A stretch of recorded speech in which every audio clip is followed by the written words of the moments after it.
جو ٹرائل کا حکم نامہ جاری کیا وزارت قانون و انصاف نے،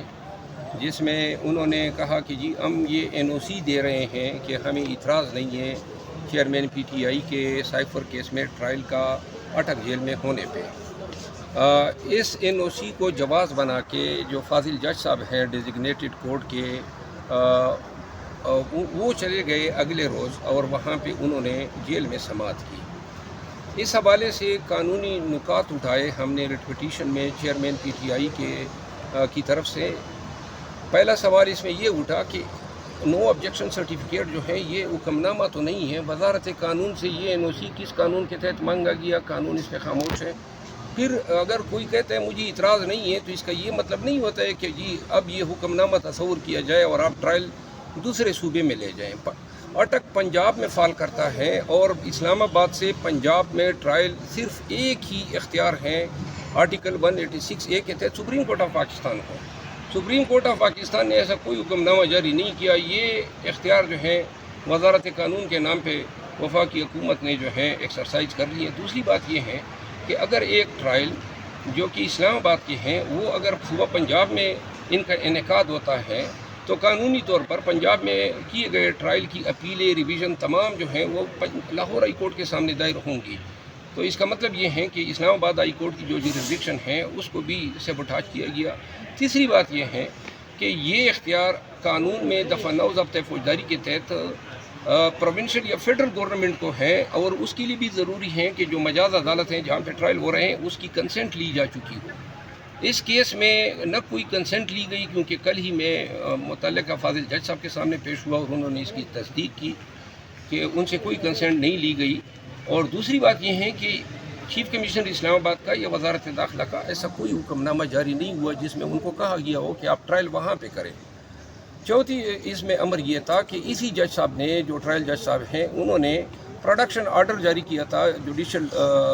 ایک آرڈر تھا اور وہ میں نے کاپی لگائی تھی، جس میں جیل حکام کو ہدایت کی گئی تھی کہ 30 تاریخ کو عدالت میں پیش کریں۔ وہ حکم نامہ نہ کسی اوپر کی عدالت نے سیٹیسفائڈ کیا، نہ اسی جج صاحب نے ریویو کیا، اور اس ایگزیکٹو حکم نامے کی بنیاد پہ اس جوڈیشل آرڈر کو اوور رائڈ کرتے ہوئے یہ جو ٹرائل ہیں اس کے لیے جج صاحب جو ہیں وہاں پہ گئے۔ یہاں پہ دو اور بھی قانونی نکات ہم نے اٹھائے۔ یہ جو جج صاحب ہیں یہ اے ٹی سی جج 1 ہیں اور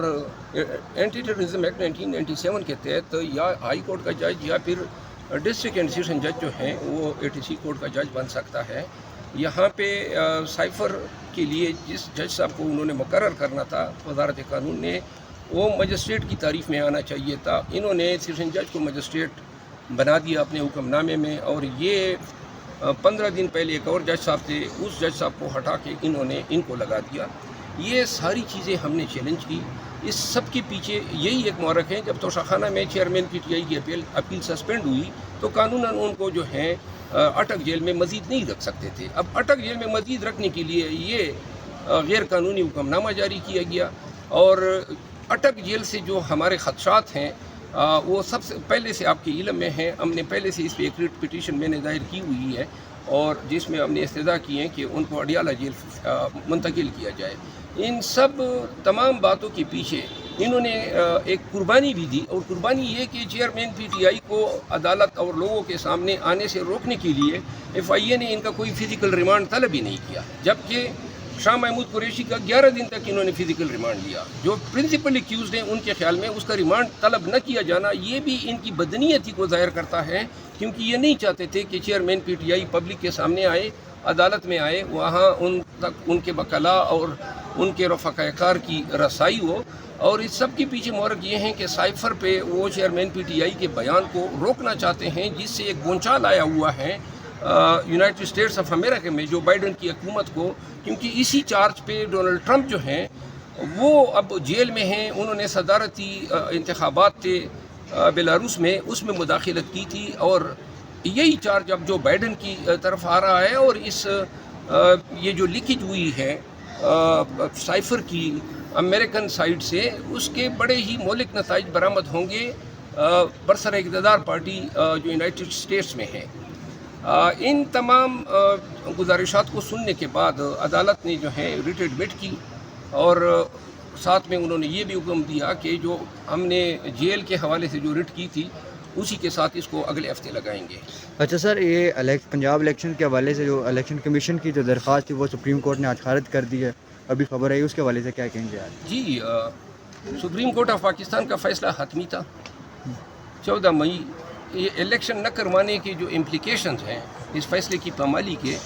یہ اس سے اتنی جلدی الیکشن کمیشن کی جان نہیں چھوٹے گی اور نہ اس وقت کی حکومت کی۔ اچھا، گزشتہ روز آپ کی اٹک جیل میں عمران خان صاحب کے ساتھ ملاقات ہوئی ہے، جج کے ساتھ مکالمہ بھی ہوا، عمران خان کو دیکھ کر کیا احساس ہوا، کیا ان کی تاثرات تھے، اور جج صاحب کے ساتھ آپ کا کیا مکالمہ ہوا اٹک جیل میں جب سماعت شروع ہوئی؟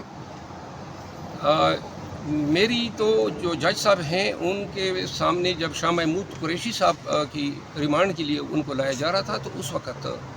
جج صاحب سے میرا مکالمہ ہوا، اور اس سے میں نے 2-3 چیزیں، چونکہ رٹ میں نے دائر کی ہوئی تھی اور میں کنفرم کرنا چاہتا تھا، تو میں نے فاضل جج صاحب سے یہی پوچھا کہ آپ جو ہیں وہاں کس اختیار یا کس حکم نامے کے تحت گئے تھے، جس پر انہوں نے اسی یونیورسٹی کا حوالہ دیا، لا منسٹری کا،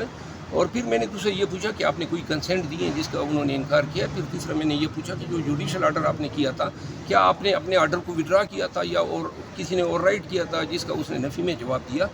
تو لہٰذا ان تمام چیزوں کی کنفرمیشن کے بعد آج میں چیف جسٹس صاحب کے سامنے بولا ہوں۔